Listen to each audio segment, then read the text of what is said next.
Et si je te disais que Harry Potter n'était pas le premier élu? Ouais, je sais, peut-être que tu vas me dire que j'ai fumé de la mandragore, mais je te jure que non. Et je pense que si tu me laisses m'expliquer, peut-être même que tu seras d'accord avec moi. Et si le premier élu était un personnage qu'on connaît très bien, RAB, un certain Regulus Arcturus Black. Le titre serait pas mal, Regulus Arcturus Black. Celui qui n'a pas survécu, du coup, contrairement à Harry. On sait que la prophétie qui est réalisée par Trelawney et qui concerne Harry et Voldemort, elle est réalisée en 79. Comment c'est ça? C'est très simple. On sait qu'elle est réalisée avant juillet 1980 parce qu'à un moment, elle parle que le garçon qui aura le pouvoir de défier le Seigneur des Ténèbres naîtra lorsque mourra le septième mois. Donc là, le fait qu'elle emploie le futur nous fait comprendre que c'est avant juillet 1980 et la naissance de Harry. On sait aussi que c'est après le 1er septembre 1979, tout simplement parce que dans l'ordre du Phénix, elle dit qu'elle enseigne depuis presque 16 ans, donc 15 ans, ce qui fait qu'elle a été engagée en 1980. Sauf que si elle avait fait sa prédiction avant le 1er septembre, cela aurait fait presque 17 ans qu'elle enseignerait à Poudlard. Et si sa prédiction avait eu lieu le 31 octobre 1979? Vous vous demandez peut-être pourquoi Halloween? Parce qu'il y a plein de moments importants qui se passent lors d'Halloween dans la saga Harry Potter. Pour commencer, l'histoire débute le 31 octobre 1981. Enfin, elle débute le 1er novembre, mais on parle du 31 octobre 1981 parce que qu'est-ce qui se passe? Ce sont les meurtres de Lily et de James Potter. Mais il n'y a pas que ça. Le troll dans l'école des sorciers arrive à Halloween. L'inscription sur le mur concernant la chambre des secrets, c'est Halloween. L'intrusion de Sirius Black qui déchire le portrait de la grosse dame, c'est aussi Halloween. Et surtout, ce qui me fait penser que c'est potentiellement le 31 octobre 1979, c'est que 9 mois après, le 31 juillet 1980, date de naissance d'un certain Harry Potter. Et donc là, tu te demandes, mais c'est quoi le rapport avec Regulus? Tu l'as peut-être deviné, Regulus Black est mort très jeune et il est mort en 1979. Du coup, je me demande, est-ce que c'est pas tout simplement la mort de Regulus Black qui a déclenché la prophétie réalisée par Trelawney qui concerne Harry et Lord Voldemort? Alors, pourquoi Regulus? Tu te demanderas peut-être. Tout simplement parce que Regulus, il a vraiment une vibe d'élu. Enfin, c'est le seul mange-mort qu'on connaisse avec Rogue qui a tourné le dos à Voldemort. Alors là, il y en a peut-être qui vont me parler Karkaroff. Non. Karkaroff, la seule chose qu'il a fait, c'est qu'il a Poucave bien gentiment pour sortir de prison. Parce que ensuite, il a dirigé une école, tranquillou. Le mec, bon, c'est pas très grave. T'as tué des gens, mais bon, allez, vas-y, dirige ta petite école, c'est sympa. Ensuite, il a fui quand il y a eu le retour de Voldemort. Et ensuite, il est mort dans une cabane. On apprend ça dans le Prince de sang mêlé. D'ailleurs, j'en ai fait un short. N'hésite pas à aller le voir. Mais c'est aussi et surtout parce que Regulus a plein de points communs assez troublants avec Harry. Pourquoi Regulus tourne-t-il le dos à Voldemort? C'est la question que je me suis posée. Il lui tourne le dos après qu'il apprenne ce qui est arrivé à Créature dans la caverne.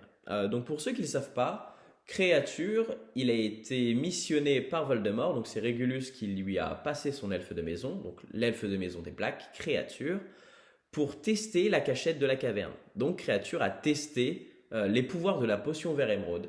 Et au moment où il allait se faire embarquer par les Inferi au fond du lac, Regulus l'a appelé. Du coup, Créature a transplané et il a expliqué à Regulus ce qui s'était passé. Et c'est à ce moment-là que Regulus a tourné le dos à Voldemort, quand il s'est rendu compte de ce qu'était capable de faire Voldemort dans la quête de son immortalité, dans la quête des Horcruxes.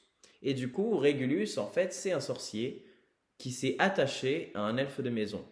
Et du coup, peut-être que tu vois là où je veux en venir. Est-ce qu'on connaîtrait pas un autre sorcier qui lui aussi a noué des liens d'amitié très proches avec un elfe de maison qui était prêt à mourir pour lui? Exactement. Harry et le fameux Dobby, l'elfe de maison, le meilleur elfe de maison, le GOAT, tout simplement.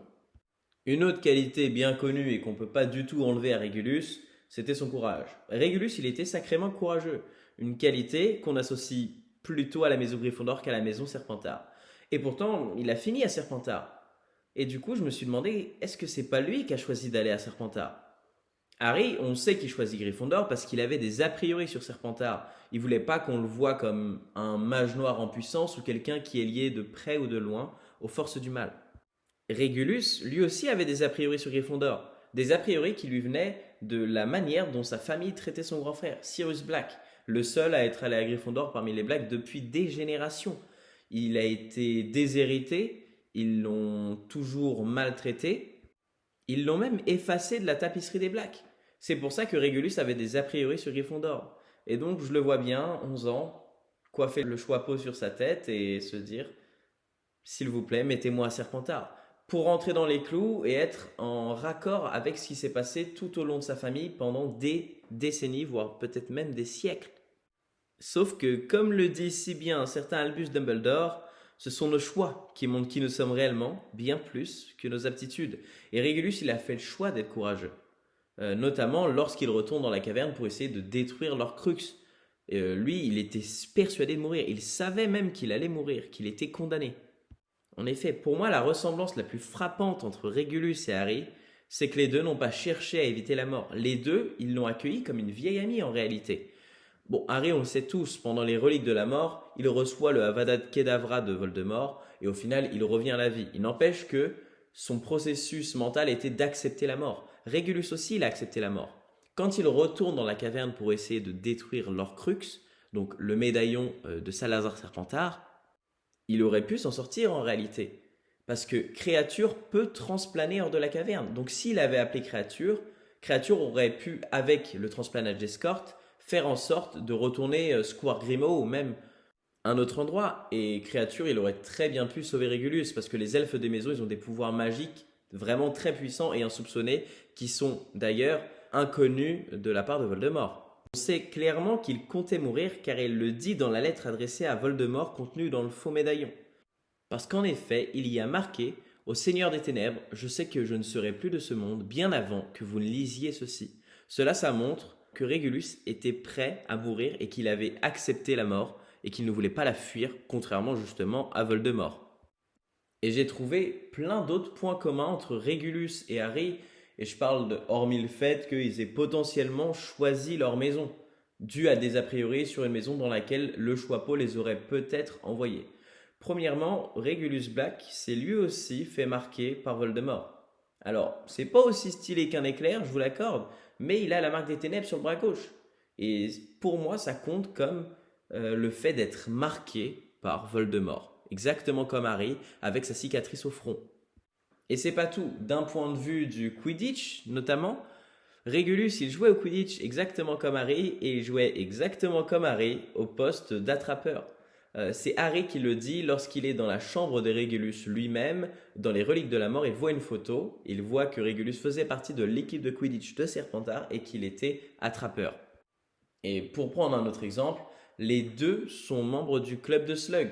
Alors bien sûr avec des années de différence, mais les deux avaient une qualité exceptionnelle qui faisait que Horace Slughorn voyait vraiment un avantage à les avoir dans son cercle intime.